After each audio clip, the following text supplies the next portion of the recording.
welcome to my YouTube channel. Welcome to the channel, guys.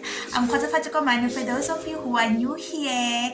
And please do subscribe to my channel, guys. I would like it and I would really appreciate if you subscribe to my channel. For those of you who are coming back to watch another video, welcome. If you're new here, welcome. So yeah, today I am back, guys, with a story time. I want to share my story, one of my stories with you. I want to share my story with you guys, this other story of mine with you. So yeah, in my previous story time, I did on how I felt pregnant as a teenager and how I overcame the stigma, blah blah, by that time. So it's something related. So I think there's a clip that I will insert somewhere here at the beginning of this video. It's not like I'm so excited for this COVID-19, guys. It's not like that. People lost their lives. People lost their loved ones. Like, a lot was going on. And like, we were all confused and we were only seeking validation in God. Like, we were praying so hard that, God, we can't keep on living like this. So yeah, it's not like I'm so excited for this COVID-19, but I'm so grateful for the lockdown, guys. I'm so super grateful for the lockdown because it helped me build a mother and daughter with my baby, which I never had. So I want to take you on the story on how the lockdown helped us. So, by the way, like I said in the previous video, that I gave birth as a teenager, I guess. As a teenager, I was doing grade 10 by that year. And then I gave birth and I stayed home for about a month, or 3 weeks or a month. I remember when I went back to school, guys, on the first day, it was on Monday. Like, let me take you a step back. I gave birth during school holidays. It was June school holidays. So I gave birth it was on Thursday, and on Friday we were closing. Like, yeah, that's how it came up. Yeah, if I remember properly. But the June school holidays were supposed to be 3 weeks, and my mom said I should stay for 4 weeks to make it a month, then I would go back to school, which means after they opened, I had to go to school next week. So that was not the problem. The other week, that was not the problem. And then the first week of opening of the school, from school holidays, it passed without me going to school. And then the following week I went back to school. On that day when I went back to school, guys, during break time, people were staring at me. Like, people were so surprised, and I was so shocked in me, but I never showed it up, that I was so shocked that, people, they tend to forget that they're not God. That's something that I don't like with people sometimes, that they're not God. You have to know that you're not God. You can't write someone off just like that.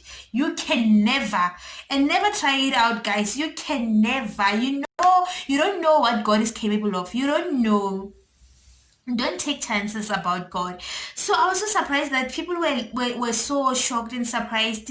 Oh no, you came back to school. I was like, some didn't say anything, but you can see, if your eyes can see, you can literally see yourself also, that this person wrote me off, that this is the end of me. This will just be the end of this girl.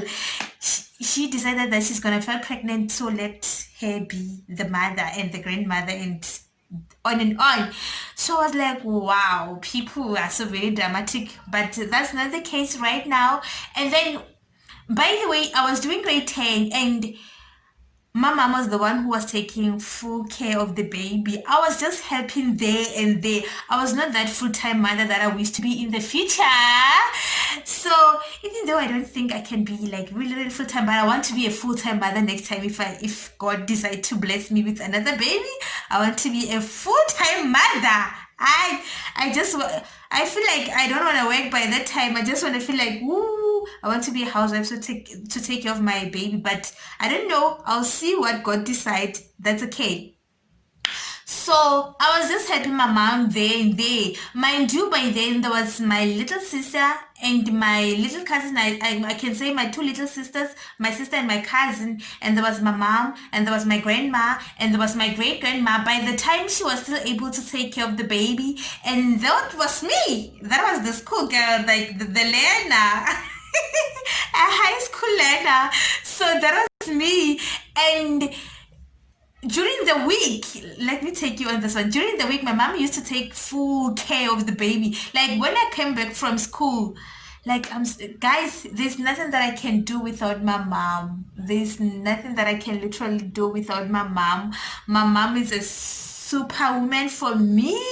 Like, is the woman that I look up to, is the woman that whenever I'm going through some rough patches, I look at her life and I say like, Ma, you did make it up to so far. How can I fail to make it up to where I am if you did it up to so far? I'm so grateful for that woman, and I thank God for giving me a mother like her. That's okay. So my mom used to take full care of the baby. Then when I come back from school, there's my mom did everything for the baby. I'm just helping so that she can cook. Like I was just still me. I didn't feel the fact that you have to take full care of the baby. When you're at school, you're busy stressing about what if my baby this, what if my baby that. I was just okay because I know that my mom will take care of everything.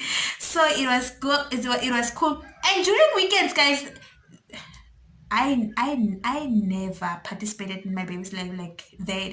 During weekends, there's my sister and my little cousin. There's my sister and my cousin, and there's my great grandma and there's my grandma. So my sister will take my baby to my grandma's place. So sometimes they will even sleep there. Like she was on formula, my daughter was on formula by then. So she didn't have problem of where am I sleeping, who am I sleeping with. As long as my bottle is here with me, then I'm okay. So it was fine. So like that was how it was. Like they will go there the whole weekend and never come back. I'll just go and check what's going on. Like I said in the previous video that we are staying in the same wood with my grandma. So let me tell you on. So after that I did grade 10, grade 11 and grade 12.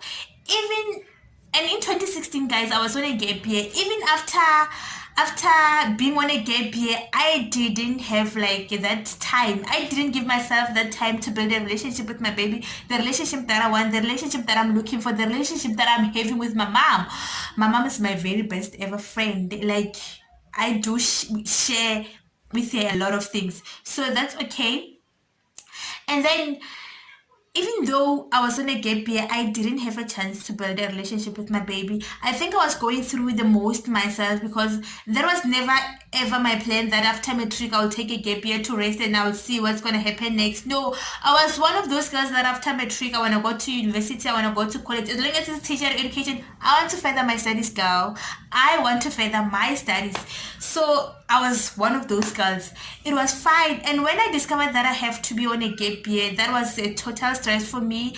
I think I even got depressed that year because like that was never part of the plan.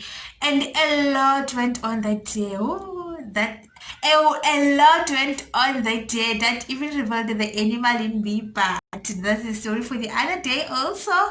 And then like I went through a lot that day.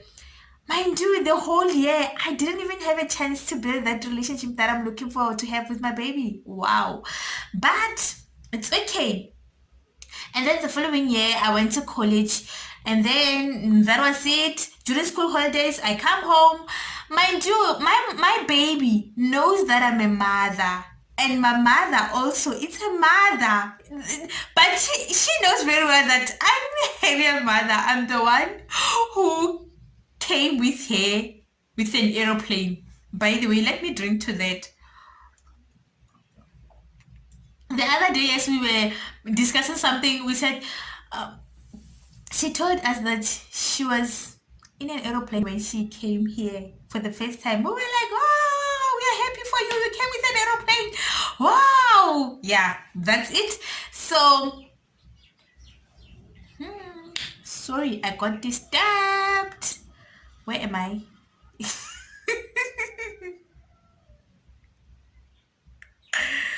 Where was I? Let me drink to that. My baby knows very well that I'm a mother and my mom is also her mother. So that's not the case right now. I want her to know that I'm her mother and I want to protect her. I want to provide for her. Like I want to be that mother. So it's fine. And then during school holidays, we are okay, we are fine, we go places together. Sometimes even when I go out, she will not stress it out because you know that she's with my mom. Like that was it. It was okay.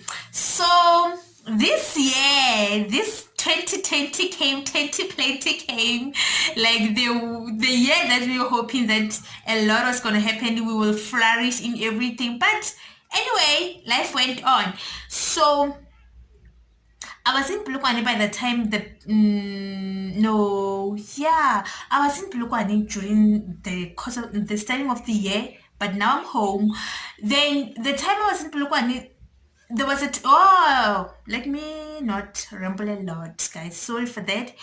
The time they're saying that the people from China are coming back to South Africa and they're coming to Polokwane, we were so stressed out. The whole week we were so stressed out, like really, really stressed out that how can they just choose Polokwane? Like it was on the news already and everywhere that people were so confused. Like, how did you choose Polokwane? How did you come across to choose Polokwane? So it was fine. We were really, really stressed because the disease or the pandemic was like it was just it spread through the air. Like there was no way that you can really, really, really be sure that this procedure will protect you from getting it. It was not like that.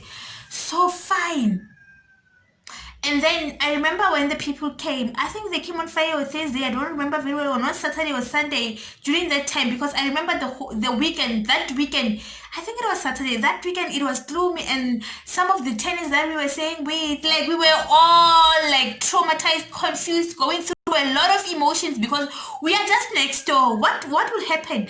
What if the air from that hotel come to us, then we're gonna be COVID, we're gonna get the COVID-19. We didn't know, even though they made sure, like they told us that the people are COVID free, they are the COVID-19 free, but we were not sure. The only thing that we kept on saying that we are not sure. We hear what you're saying and we don't undermine that, but the fact is that we are not sure. Fine. So I remember on Monday I went to school and I told this other girl that, I think I'm going home because since the school will close from these days and these days, so eventually we will close. Universities and colleges will close either. There's no way that we can go to school while learners will not go to school, so it doesn't make sense.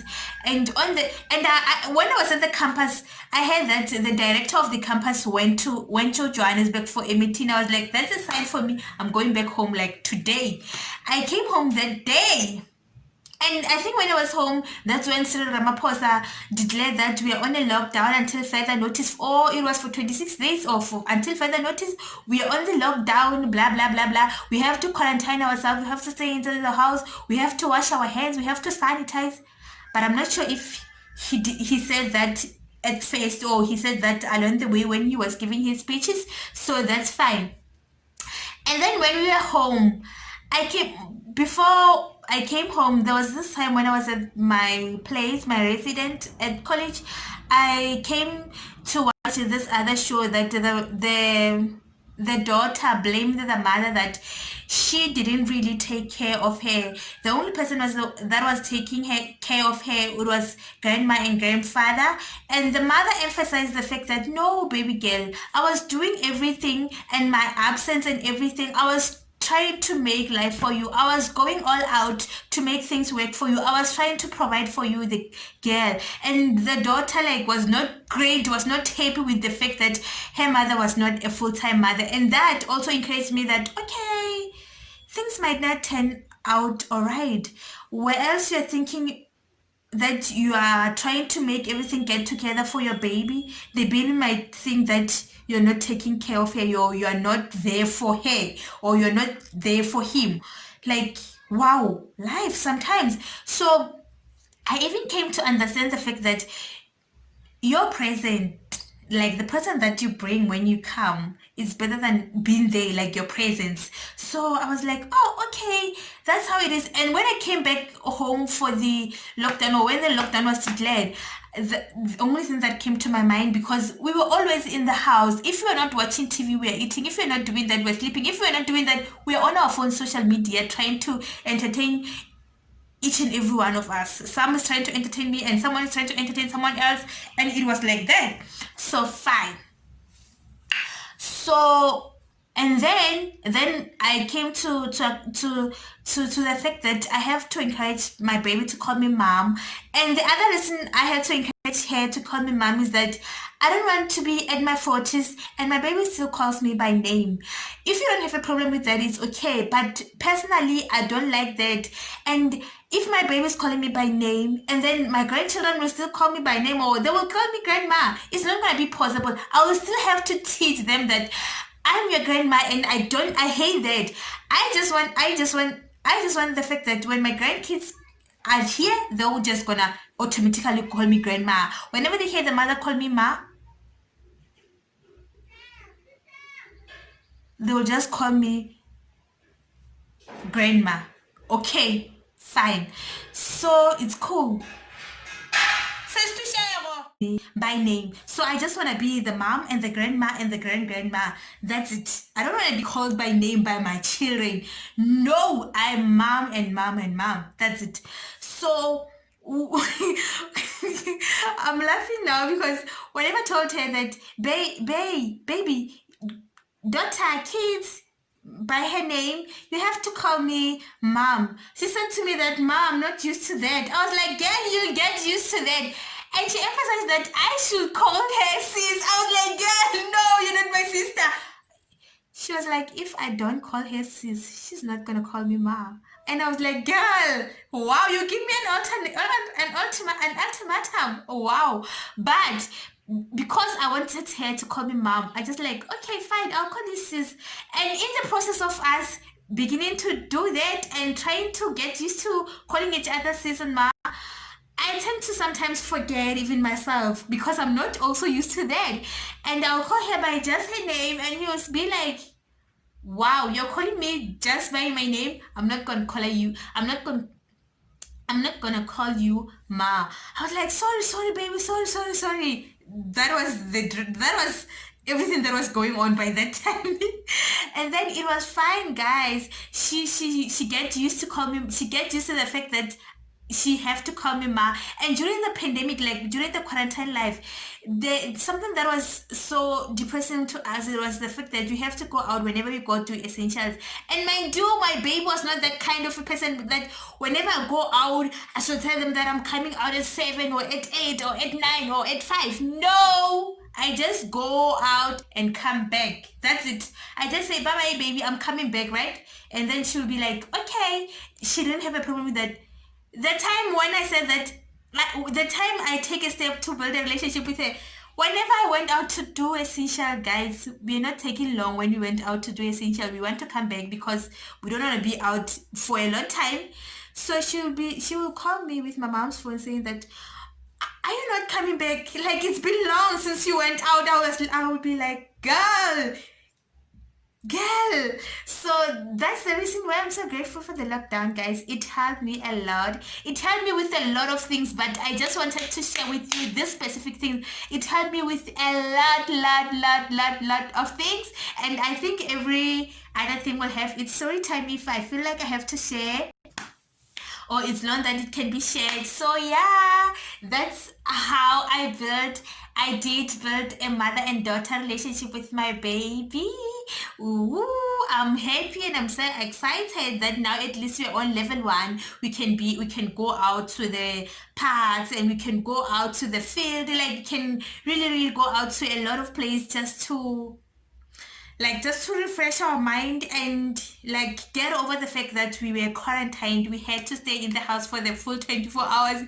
We have to be like, the only thing that we do when when we were in quarantine, we were eating, watching TV and sleep. That's it, or on your phone.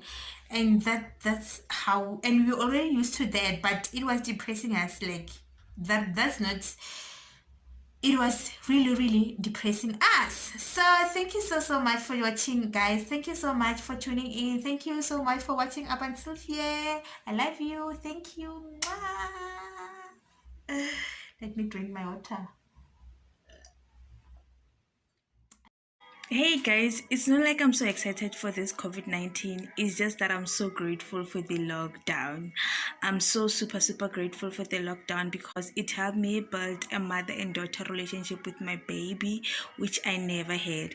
My story is very quite long. I think I'll have to document it on YouTube one day for you to see the full story about the teenage pregnancy, have to go back to school just after giving birth, have to go to college after matric. Like, it's a lot. You don't have enough time to bond with your child. Like, you just thank God for having someone to take care of your child.